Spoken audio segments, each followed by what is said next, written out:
Court case என்னாச்சு அப்படின்னு சொல்லிட்டு நிறைய பேர் வந்து கேட்டிருக்கீங்க. இதுக்கு முன்னாடி 24ஆம் தேதி வந்து ஒரு அப்டேட் கிடைக்கும் அப்படின்னு சொல்லியிருந்தோம். ஸோ அடுத்து வந்து பார்த்தீங்கன்னா 25ஆம் தேதிக்கு ஹியரிங் மாற்றி வச்சிருக்காங்க அப்படிங்கிற ஒரு அப்டேட் கிடச்சிது. பட் இப்போ வந்து என்ன பண்ணியிருக்காங்க அப்படின்னா 25ஆம் தேதியோட update. So judgement reserved.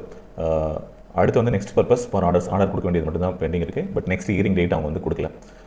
Next hearing date வந்து அப்டேட் பண்ணாமல் இருக்குது. பட் என்ன சொல்லியிருக்காங்க அப்படின்னா 10 நாட்களுக்கு நீங்கள் வந்து ரிசல்ட்டை வெளியிடக்கூடாது அப்படிங்கிற மாதிரி ஒரு அப்டேட் வந்து கொடுத்துருக்காங்க. ஸோ இந்த 10 டேஸில் அவங்க வந்து ஜட்ஜ்மெண்ட் எழுதுனதுக்கப்புறம் ஸோ அதுக்கான ஒரு என்னைக்கு ரிலீஸ் பண்ண போகிறோம் அப்படிங்கிறத மதுரை ஹைகோர்ட்டோட ஒரு ரிஜிஸ்ட்ரியில் அப்டேட் பண்ணுவாங்க. அதாவது நீதிமன்றத்தில் இந்த வழக்கினுடைய விவாதங்கள் எல்லாமே முழுவதுமாக முடிவடைந்து விட்டது.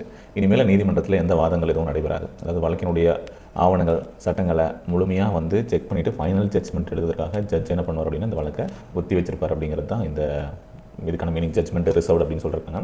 அதாவது ஃபார் ஆர்டர்ஸ் அப்படின்னு சொல்லியிருக்காங்க இல்லையா, உத்தரவு பிறப்பிப்பதற்காக அப்படின்னு சொல்லிட்டு. ஸோ அடுத்த டைம் வந்து இந்த கேஸ் வந்து லிஸ்ட்டில் வரும்போது, சரிங்களா, நீதிமன்ற பட்டியலில் வரும்போது இதன் மீதான இறுதி தீர்ப்பு உத்தரவை வந்து பார்த்திங்கன்னா அப்படின்னா அதிகாரப்பூர்வமாக நீதிமன்றத்தில் கொடுத்துருவாங்க.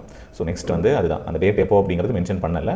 பட் இது கொஞ்சம் ஏன்னா ஹை ப்ரொஃபைல் கேஸ் மாதிரி இருக்குது, ஏன்னா உங்களுக்கே தெரியும். ஸோ இது வந்து இந்த director general of police chairman, so அவங்களுக்கு இதாக தான் நம்ம வந்து கொடுத்துருக்கோம். ஸோ வழக்கினுடைய தீர்ப்பு ஒத்தி வைக்கப்படும் போது அதற்கான தேதியை நீதிமன்றம் உடனடியாக அறிவிக்காது. ஸோ இது ஒரு நார்மலான ப்ரொசீஜர் தான்.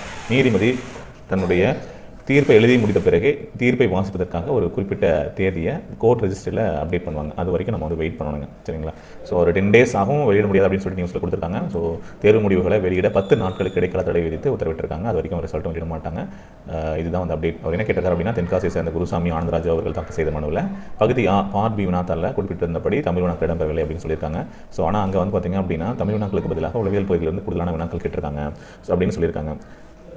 ஸோ இதனால் வந்து பல தேர்வுகளுடைய வாய்ப்பு பறிபோகும் நிலை உள்ளதாக மனுதாரர்கள் வாதிட்டிருக்காங்க. ஸோ அப்போது இதில் வந்து பார்த்தோம் அப்படின்னா விசாரணையில் என்ன சொல்லியிருக்காங்க அப்படின்னா தேர்வுக்கான பாடத்திட்டம் வழங்கப்பட்டிருக்கிற நிலையில் அதிலிருந்து ஒரு வினா கூட கேட்கப்படவில்லை என்றால் எப்படி தேர்வுகள் அந்த பாடத்திட்டத்தை நம்பி தானே தங்களை தயார்படுத்திருக்காங்க அப்படின்னு சொல்லிட்டு நீதிபதி புகழேந்தி அவர்கள் கேட்டிருக்காங்க. ஸோ அரசு தரப்பில் ஆஜரான அட்வொகேட் ஜெனரல் என்ன சொல்லியிருக்காங்கன்னா பாடத்திட்டத்தில் உள்ள அனைத்து பகுதிகளிலும் வினாக்கள் கேட்கப்பட வேண்டும் அப்படின்னு சொல்லிட்டு எதிர்பார்க்கக்கூடாது அப்படின்னு சொல்லிட்டு வாதிட்டிருக்காங்க.